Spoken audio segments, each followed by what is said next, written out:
Hey guys, this is Chad Joyce with Little Elm Real Estate, and welcome to Foreclosure Friday on North Dallas Living. Today we are at the property at 1308 Carlet Drive in Little Elm, Texas. You can see it's right behind here. This is a VA property, so make sure you stay to the end of the episode. We're going to go over some VA guidelines, how to submit a VA offer, and kind of some things that they do for their properties that are unique. For those of you who are not familiar with North Texas or Little Elm, right now we are at the southwest corner of FM 423, which is Main Street, and Highway 380. We're kind of at the border of where Prosper, Little Elm, Frisco, Savannah/Aubrey all come together. Now, this home back here behind us is a 4-bedroom, 3.5 bath home. This is 3,508 square feet, built in 2018. The current list price on this home, let's see here, gotta scroll down, is $595,000. So also, stay tuned. We're gonna go through, we're gonna check out the comps on this one, see if this is a good deal later on, and see what you can get for rent if you wanna rent the property. But for now, let's go check this thing out and let's see what we find.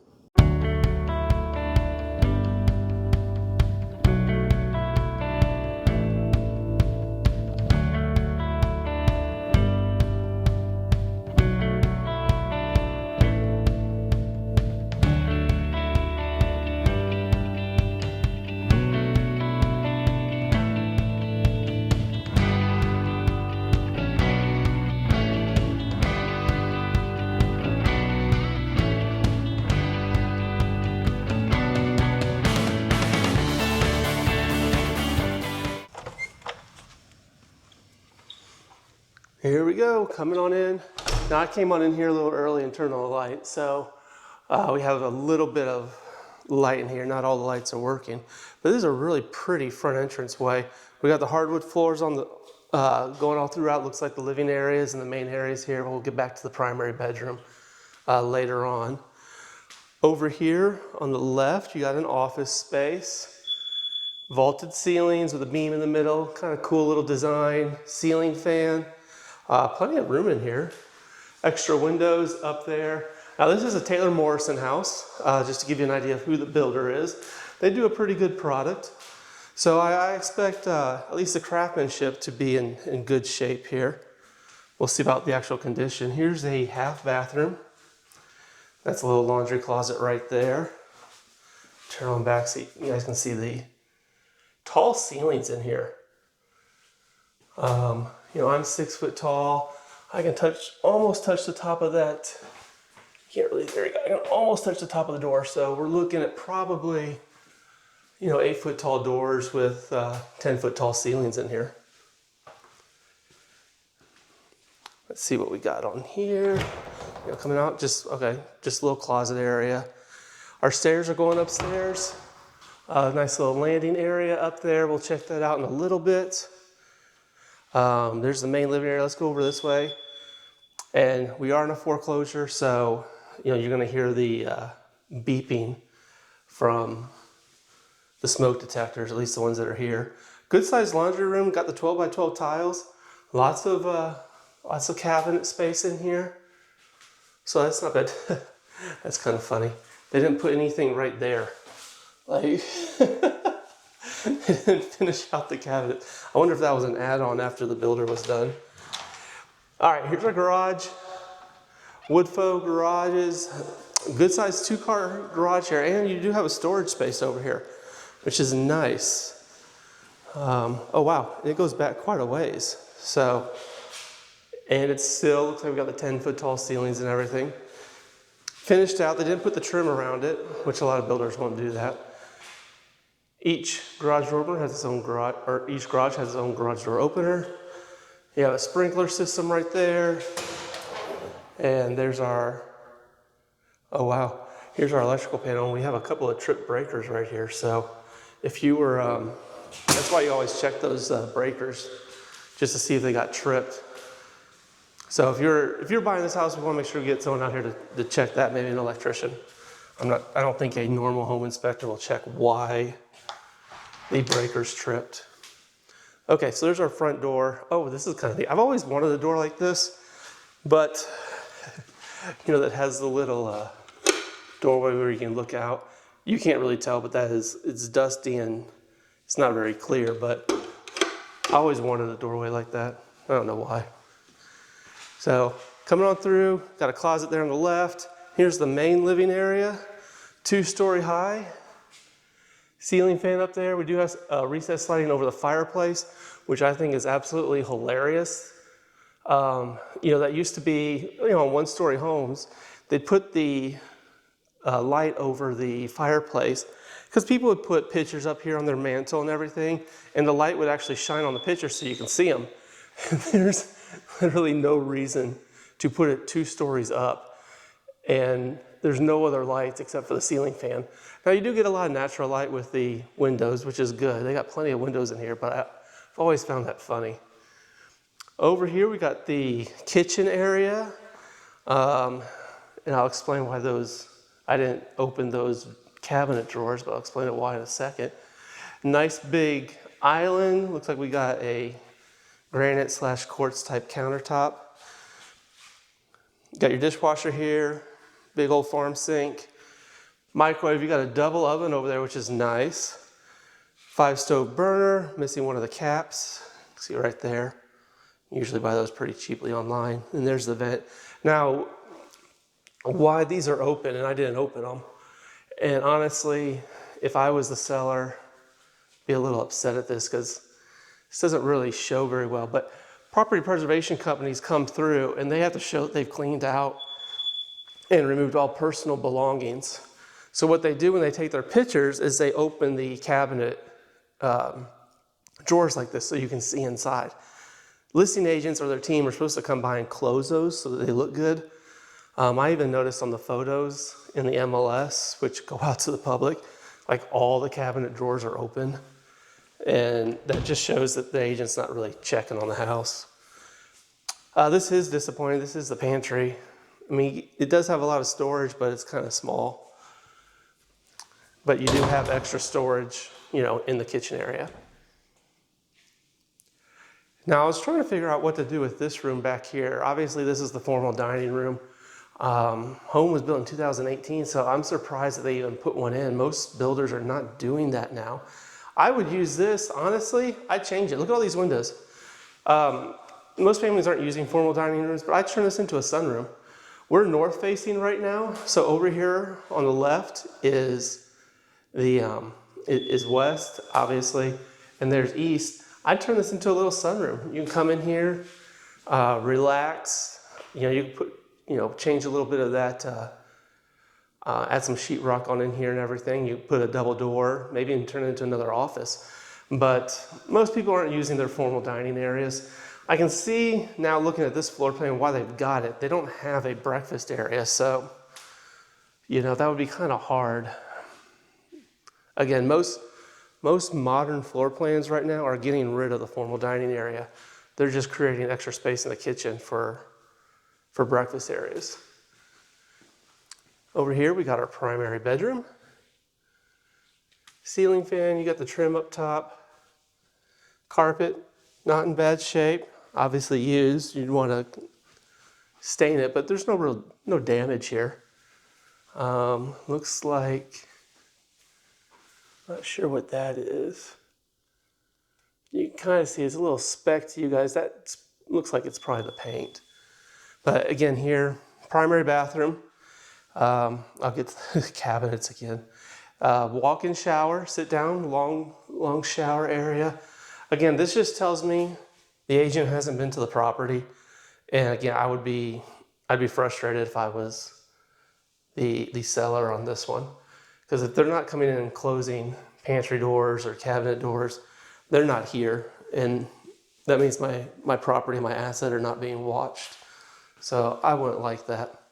Nice primary bathroom though, good. I mean, this is actually as big as most bedrooms. This is a good sized closet. Two-story shelving, 2 stories of shelving, 2 levels of shelving. So that's downstairs. Let's go on upstairs and see what that looks like.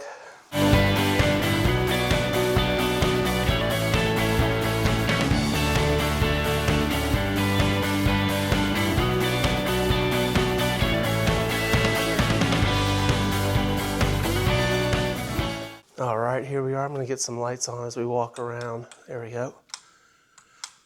Not sure what all the lights here do. Here's your main game room area, family room upstairs.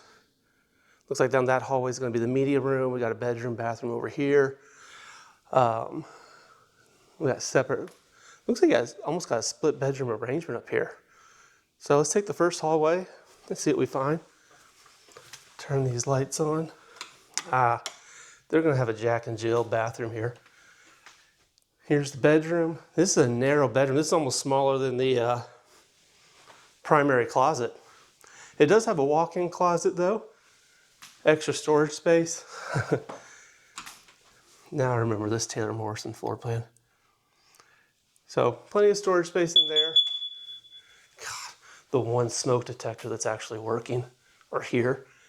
This is one thing I don't like about this floor plan. The access to the attic is in a bedroom. I don't like that. That should be in an open hallway that everyone can access. Let's see, let's find the light here. Here we go. Jack and Jill bedroom. These are our bathroom. These are bathrooms that are connected. Let's see if I find the light. That's the fan. These are bathrooms that are connected. They're private bathrooms to 2 bedrooms. So 2 bedrooms will share this bathroom. Obviously they got the water turned off because there's nothing in the toilet there. Nice vanities, mirrors, light fixture. Looks like we're gonna have a similar size bedroom over here. So 2 of the bedrooms upstairs share a bathroom. Basically the same size, or mirror images of each other. Both have ceiling fans. One smoke detector. Oops. Looks like we do have one crack right here. I would say that's more along the lines of sheetrock instead of actual stress, because I haven't seen anything else in the home. So right there on the left, that's where we came up the stairs. Come over here, we got another bedroom. So 3 of the bedrooms are upstairs. Ceiling fan.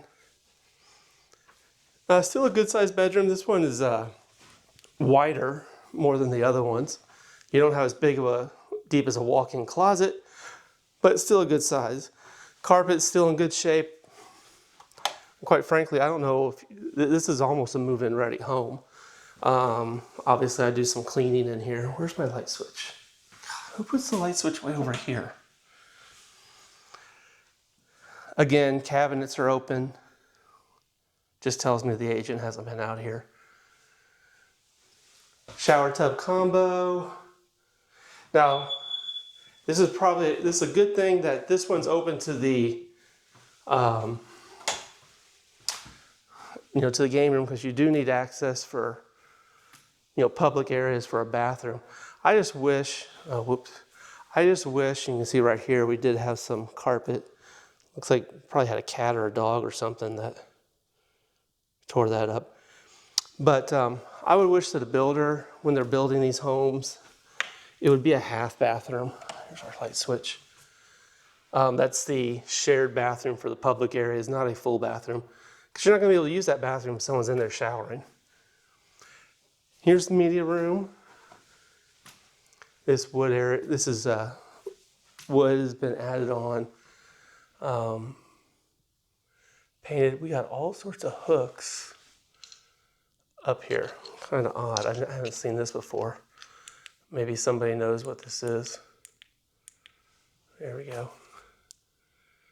I know what some people are thinking this is, but I don't think that.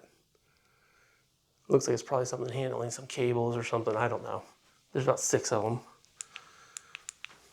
So that's the upstairs area. Let's go on downstairs, check out the backyard.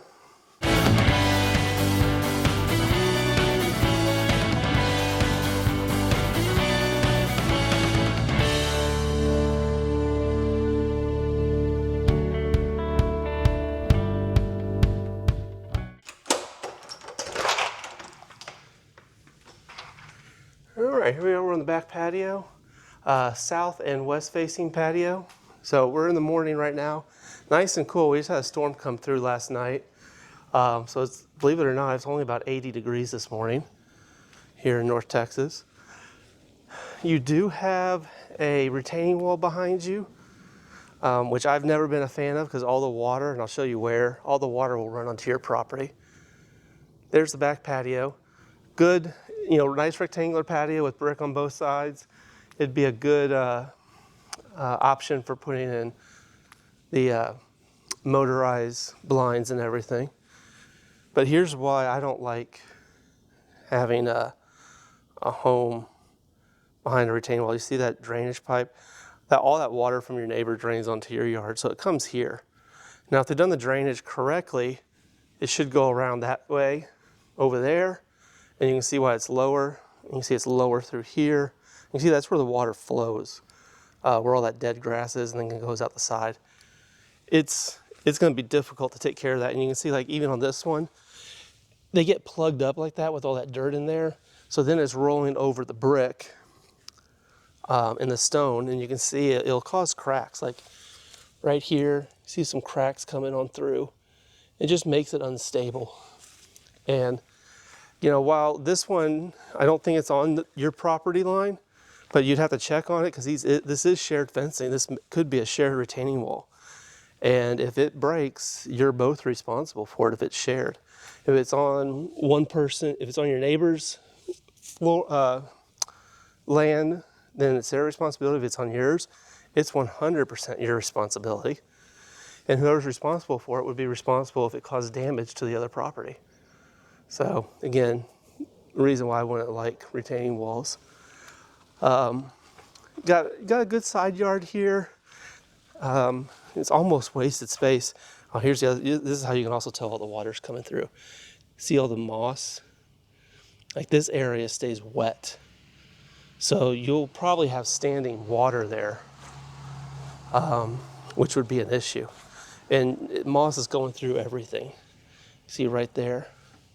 That's that darker, more, well, I can't even really tell it's dark. It's more of the lighter green, yellow-green color. And here's, the hot water heater on the outside. This house was built in 2018, so it was before the Texas freeze.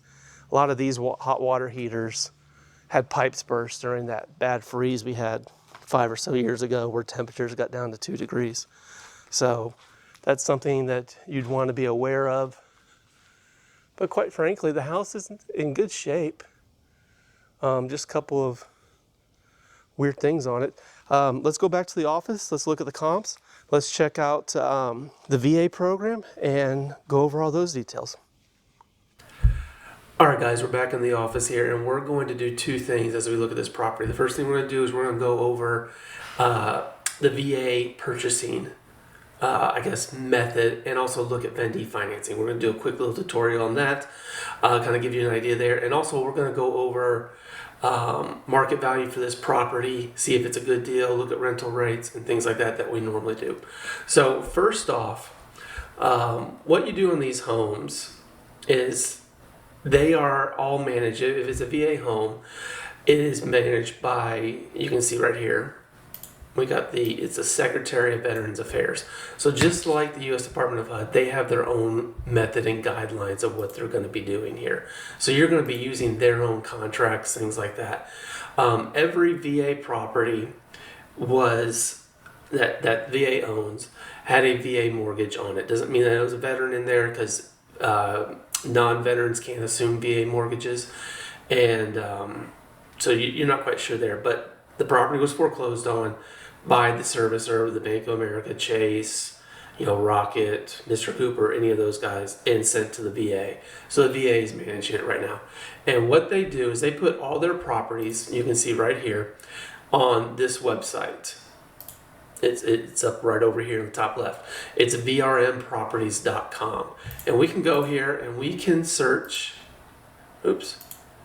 Sorry, I'm logged in, so it tells me my session was about to expire. We can go and we can search 1308 Carlet. Now, it's kind of funny because the zip code for this property is 75068. And when you put that into their system, it brings up Lakewood Village, which is about 10 miles away from where this house actually is. So, and then it's also funny, you can put it in, and then you can see right here, it says Little Elm. So just don't look by the city or state. Look by the address. And you can see they'll start putting in some things. You've got, right here, they'll have all their pictures, which we'll go through the MLS on this too, but these aren't exactly the best pictures, at all. We got darkened rooms. We're looking at streets with cars and things like that, so it's kind of disappointing. Blurry bathtubs. This is your tax dollars at work here. Again, here, like, you got the open cabinets. Like, I don't know. That's just lazy stuff. Again, here's another picture of the street. But anyways, what it'll do is it'll talk about special financing offers, and it'll tell you if it's available for Vendee financing. We'll go over that in a little bit. Right here, it's just got basic information that's in the MLS and that you can find anywhere. Interior, exterior features, same thing. And then brokerage, agent information. This is the listing broker's information for that property. So basic stuff there. Now, if you want, as an agent, I can kind of walk you through this. We can go here and we can start an offer, and I can start submitting an offer on this property as it is. It's going to start asking me some of this information, and I'll go through all the steps here. It's got my agent information, brokerage information, stuff like that. And it's going to have me go through the steps of, what is your offer price? Are you asking for concessions? Blah, blah, blah, blah, blah. And at the end of it, we'll submit it, and you'll wait to hear back. Your agent will wait to hear back from VA. If they send back to you and say, hey, it's accepted, you're going to get something back like this. And again, remember, this is a government program, so they've got their own contracts. And this is kind of what it looks like. I can't use the paint tool here. It'll have the address of the property. Here's all your purchaser information. Do you plan to occupy the property? Purchaser, veteran, all that. Then it'll come down here, and you can choose whether you want to do a cash offer. I have to get it on the desktop, so we're not going to be able to click on it because I'm in the browser. But you can choose a cash offer, or over here, a finance. That's what's called a term offer. And these things will come back to you already filled out based upon what your agent put in when they submitted the original offer. You'll have to sign it. Agent will fill out this information, and then this bottom part is filled out by the VA. It's a one-page contract. It's pretty simple. Conditions of the sale is just one page. And if we got to this point, we can go over that. They're a little bit more detailed on what's going to happen, and some just disclosures. So that's kind of how that goes. And at that point, it almost becomes a normal sale. You get the contract, you get to a title company, do your inspections. You're not going to be able to renegotiate. It's either we're going to move forward or we're going to cancel. But at that point, it's at a title company and you're off the system here.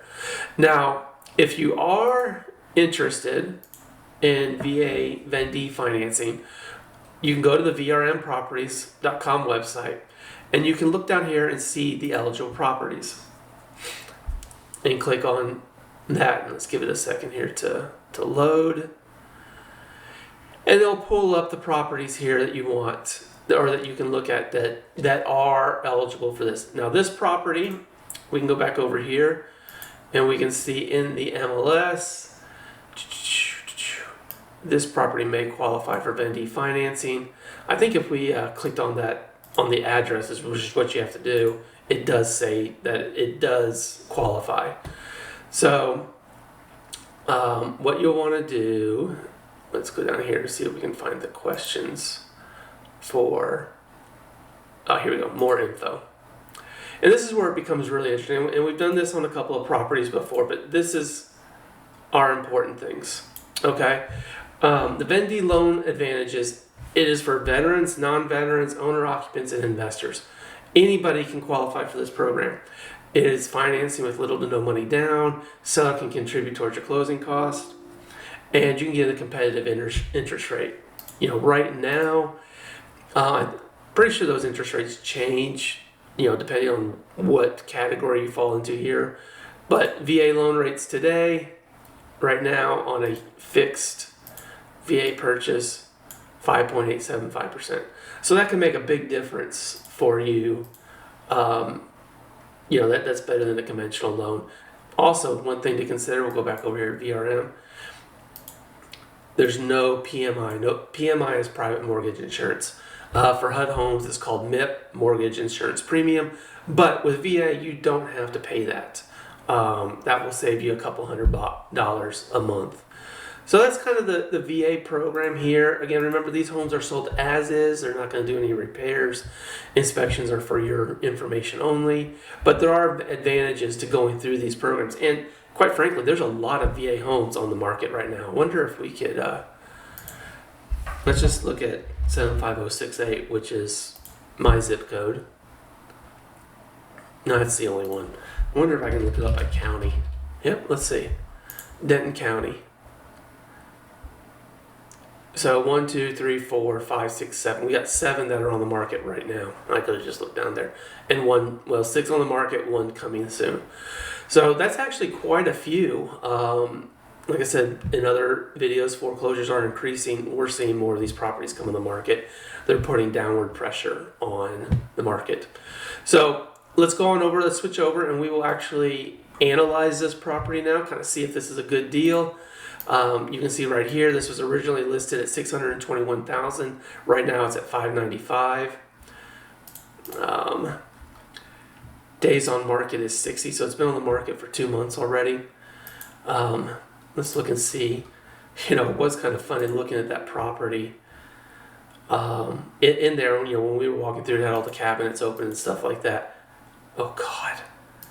Well, if you're an agent and you're putting this out there, man, that's not a good look. Lights are off, and when we were there, power was on. These pictures shouldn't, look at that. All the lights are off. These pictures don't look good. You can see the shadows that you've got right over here. Man, that's not a good look for, at least got the cabinets closed here. It's just not a good look for everything. Again, see, all the lights are always off. These are dark. Look at this. This is a vertical picture. Doesn't encompass the whole screen. That's, again, not a good vertical picture. Dark lights. And here we go. Now we got a wide picture. Horizontal picture. Again, with the lights off. We don't show both sides of the room. And if you remember in that game room, we could see both sides of the room. Oh my goodness. Wow. Keep switching from vertical to horizontal. No lights are on. There's no editing. You can tell these pictures were done on different days because now the cabinets are open. Oh man. Why would you do this? Look at this. That just looks... These are the property preservation photos like I talked about in the video. I don't know why anyone would do that. And look at this. The front door's open. Now you got a big old bright spot over there. You got someone's elbow in the picture. I don't know. I think I would be fired for this, honestly. Man, this is all blurry. You can't even see this photo. Well, there's the lights on. So we had 22 pictures with the lights off. We got one with the lights on. The garage, doors open. We don't get the whole garage. We're missing space over here. You could have stepped back out and gotten a full picture of that. I don't know. That's just... That's disappointing. I would have been fired for that. But that's just me. Anyways, that's this property, and what we're going to do is we're going to look at Valencia on the Lake. This is a nice community. This is built in 2018, so we're going to check to make sure that we are not including any builder properties because builders are still active there. And the other thing is make sure we are looking at Little Elm ISD. I haven't looked at the ISD map lately. I don't know if it goes through the community, but sometimes it does. And since you're right there on the city border, we're going to want to make sure... Like I said, I can search by Little Elm ISD, and you can see we had a drop. So if you look down here at the bottom left, you can see my matches. They went from 38 to 33. So some of those properties are marked as a different ISD than Little Elm. And we just want to use Little Elm because that's what our home is in. As you can see right here, I set the seller type to not builder, so we're not going to include the builder. If we just include builders, let's just set that to and. Let's see how many properties. There's 46 builder properties that are on the market or have sold pended in the last 90 days or have sold in the last 90 days. So that tells me there's a lot of competition. We have 33 that are resales. So you're looking at 79 properties in total. That's a lot for that community. But let's go look and see what we got here. See if we can find any comparables. Now I'm looking at the last 90 days. And you can see right here, we got some pretty decent homes. Going from 576 to 625. So this last one, 1436 Marines Drive, that's the most similar. About 50 square feet smaller, has an extra car garage. So I would say, fair market value is probably looking at 625. Now, what we want to do in this market, in the last 90 days, we've had 1, 2, 3, 4, 5, 6, 7, 8, 9, 10, 11, 12. We've had 13 properties sell. We've got 20 on the market. So we're probably looking, we're probably looking at a 4.5 month inventory. If we're selling 13 every 3 months, half of that would be another 6.5. That'd be 19.5 for 4.5 months. And that's kind of what we got on the market here. So, we're seeing days on market increase. And here's our property right here. 3,508 square feet for $595. And you can see we're prices are falling. You got a 3,292 square foot home with a pool. That's what that yes is for $585. You got a 3,320 5-bed, 3.5 bath for $585. Looking at the sales, that would have sold for $600, $576. So prices are falling. That's something to be aware of as you're out there looking. But I would say right now, for appraisal purposes, we could say that property's worth $625. So let's go look at our lease. Here's our leases. This is the last year, which, as you can see, there's a lot of activity here for, an upper scale community. One thing I do want to point out, here's the square footage on our homes, this column. In the last year, there is only one home over 3,000 square feet that's been leased. Typically, what that means or why that is because most people who are in a 3,000 square foot home are buyers. The demographic for people looking for a house of that size are not typically renters. And in fact, you'll see most firms, you see all the news about Wall Street hedge funds buying and things like that. They don't even buy properties over 2,800 to 3,000 square feet. Depends on which one it is. They're mostly trying to buy homes, in this range down here because those are the ones that get leased out. But looking at this, you got a 3,300 square foot home for $3,500. That's about the best I can do in terms of comping it out. So I would say that's the lease rate. So if we go over to our calculator, and I've already entered in all the information on the property here. I set our market value right there. You can see it's at $625. I set our purchase price at $595. Is that what they're asking? Let's go back and check just to make sure. Yeah, $595, right there. So that's the purchase price. If you were going to flip this, that's the target price. I put that at the ask price times 70% minus repairs. As we were going through that house, there really wasn't anything that needed to be done in that home. You could clean the carpets, but there's no repairs that really were needed. That's why the house is kind of priced at market value and probably priced a little towards the high end. Put our rent at $3,500, went through and did the taxes. The current tax assessed value is right here, $620, $724. So once you repurchase this home, you can go protest your taxes. And I'll just go ahead and update this. Right now, taxes are at $246. Let's say we can get this house at $560. I don't know if that's a good purchase or not. I would go ahead and set the assessed value to that because that's what we're buying it at. And that would save you about $1,200 a year, $100 a month in taxes. So, that's something to consider going forward. And one nice thing about that community, the tax rate's only 1.973%. Let me check and see if that is in a MUD. Let's see if they've got that in there. Well, they say MUD district no, and PID no. But this is a bank-owned, this is a foreclosure property, VA-owned property. I would check that just to make sure. Usually when you see low tax rates like that, there is a PID involved. So that's something to check on. Now, if we go over here, if we're looking at if we're going to flip the house,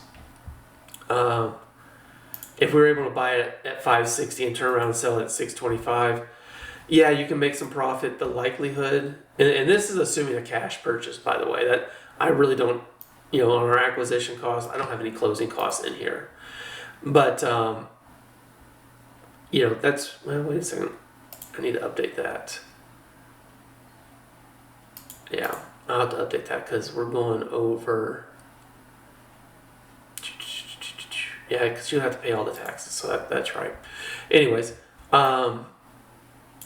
it's not likely you're going to be able to buy this at $560 and turn around and sell it at $625, especially since it's been on the MLS.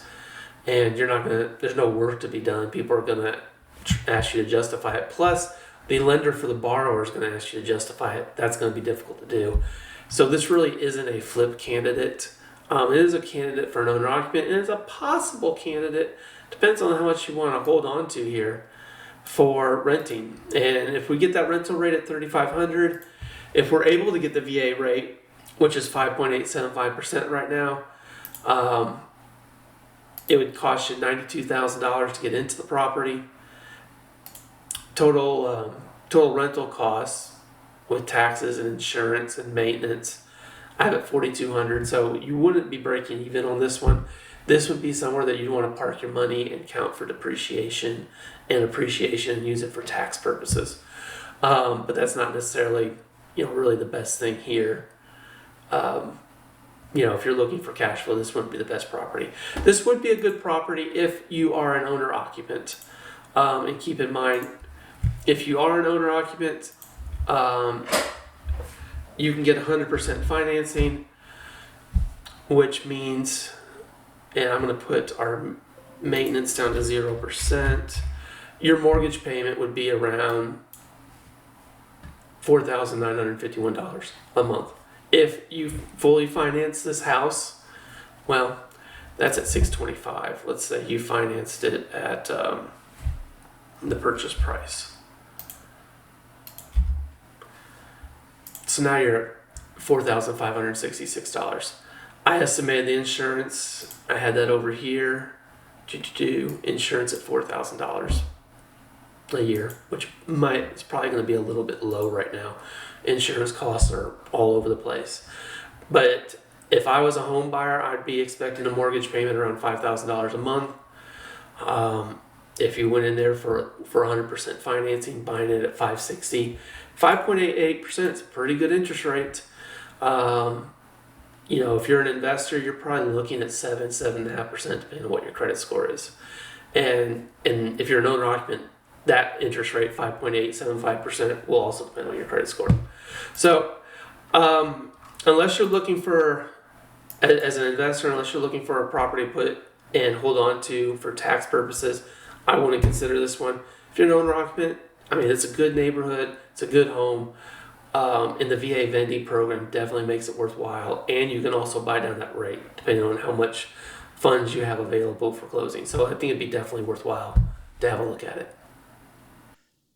Well, hey guys, thank you for watching the video. I hope you enjoyed the walkthrough. I hope you enjoyed checking out what the comps were in this community and us going through the MLS of this property and kind of see why there are some issues with the marketing on this home. Also, we did go over how to purchase a VA property. Hope that was helpful for you. We are seeing more of these homes hit the market, so it's worthwhile to check on that and to know that process and understand it. If you have any questions, please make sure you email me. My contact information is below. Love to hear from you guys and talk to anything, whether you're buying or selling or just checking up on the market. And like always, hit that like and subscribe button so you don't miss any of our future episodes. I hope you guys enjoyed it. Until next week, have a good one. Bye.